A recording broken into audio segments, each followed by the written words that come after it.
आप किसको वेटेज देती हैं, माँ या बाप? सवाल अजीब सा है लेकिन है। माँ के कदमों के तले जन्नत होती है और ज़ाहिर है कि हर शख्स उसे पाने की कोशिश करता है, मगर जन्नत मिल जाए और चाबी ना हो तो दरवाज़ा तो खुलेगा नहीं। तो मेरे ख़्याल से दोनों की जो अहमियत है वो अल्लाह ने बता दी हुई है।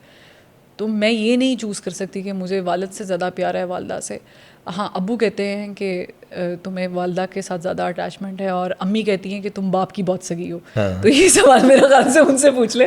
लेकिन एक चीज़ जो मेरी दादी अल्लाह बख्शे कहा करती थी, मेरी वालदा को उन्होंने ये बात कही थी, मेरी वालदा अक्सर वो दोहराती हैं, वो कहती हैं कि माँ बाप के लिए हर बच्चा साझा होता है, मगर हर बच्चे के लिए माँ बाप साझे नहीं होते हैं। माँ बाप हर बच्चे से इक्वल प्यार करता है, लेकिन कोई एक बच्चा ज़रूर होता है जो माँ बाप से ज़्यादा प्यार लेता है। तो मेरा ख़्याल से वो कोशिश मेरी हमेशा रही है, वो मेरा ख़्याल से हम सब बहनों की है कि बढ़ चढ़ के प्यार कर लें और ये चीज़ कर लें और वो चीज़ कर लें। तो ये बड़ा मुश्किल सवाल है।